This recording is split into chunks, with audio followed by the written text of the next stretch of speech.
we get started, there's just some things I need to get off my chest. And I know a lot of you right now are probably going, uh-oh, drama bomb, but it's not like that at all.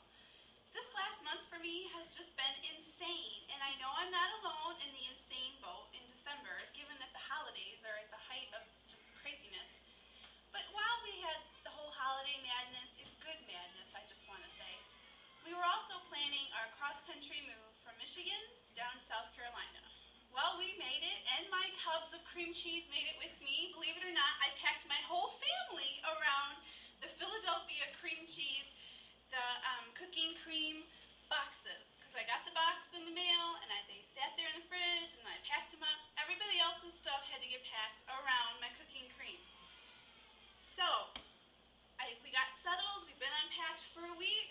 I thought, let me get my stuff together and get going on some recipes.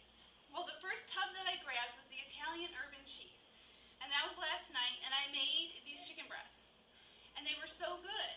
My issue is that the camera that I used for the other contest is back in Michigan, so we're going to just play this by ear with my camera, so hopefully this won't be terrible, so just hang with me, and I hope you enjoy this. Now, these chicken breasts, I got the idea for it when I was at a store. They had these giant, juicy chicken breasts on special. And the problem for me that I have is normally when I cook a large breast is that it gets dried out, that it gets tough. And I thought, you know what an awesome way to incorporate this cooking cream than to use it as a filling for a stuffed chicken breast.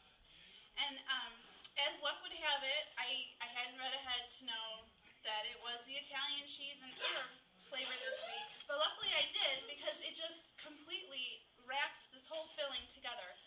Now what I did is I started with 2 cups of fresh spinach that I just tore, and then I covered with plastic wrap, and I put it in the microwave for 2 minutes just to soften it up.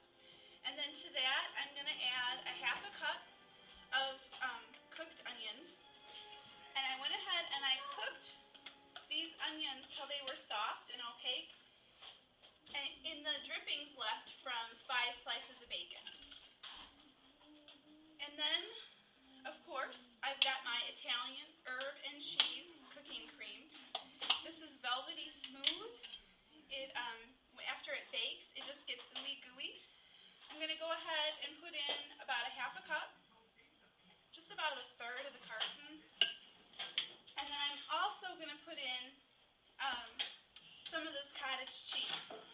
And what this is going to do is it's just going to bulk up the filling so that it just doesn't slide out completely when you cut it. It adds for a nice presentation.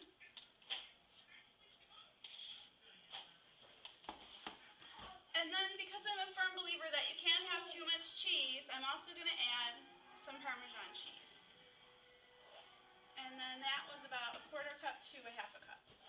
And then you just combine the ingredients, and that filling is just that easy. And you don't have to add any additional seasoning because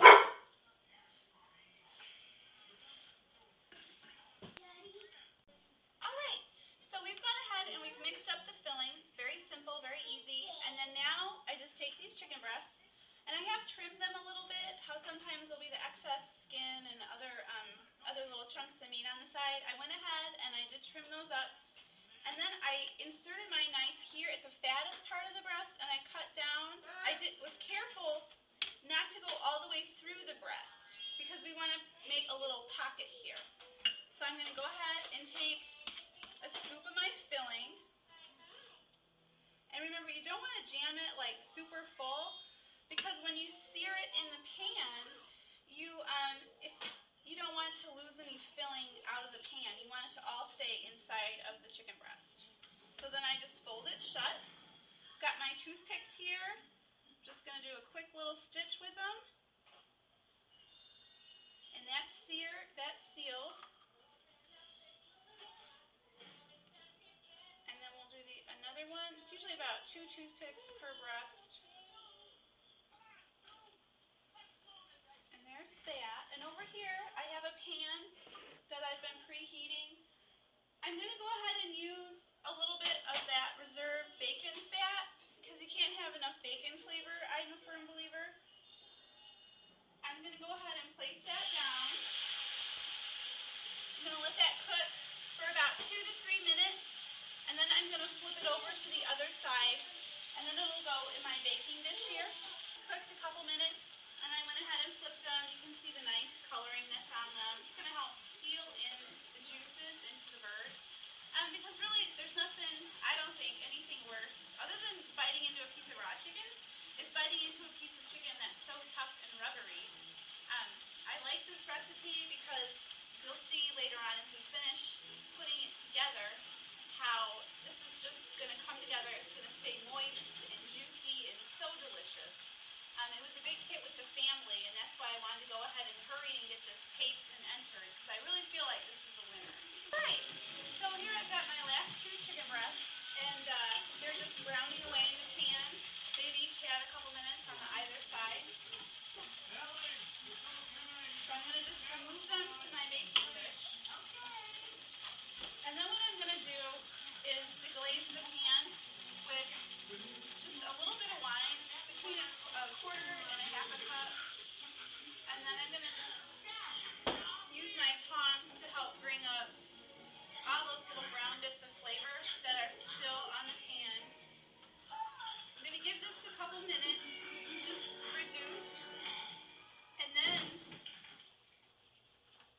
what I'm going to do is add my jar of sun-dried tomato pesto. Because I'm a mammoth. I would like to apologize for all the background noise in my video. It's just been a crazy, crazy day. We have had van issues and car issues and moving issues, and like I said, I was just so excited about this recipe and wanting to bring this and enter this that I just said, you know what, we're just going to forge ahead. So I apologize for the movies, the kids, the dog barking. It's all happening tonight. I'm going to go ahead and add my jar of pesto sauce. And then this is a very flavorful pesto, and it's going to help round out all the strong flavors in the filling with the spinach and the bacon and the Italian herb cheese. It's really going to complement this well. I'm going to just let this cook together for another minute or so, not long at all. It's just kind of to combine the wine into the sauce and make sure that I've scraped up all those awesome flavor bits.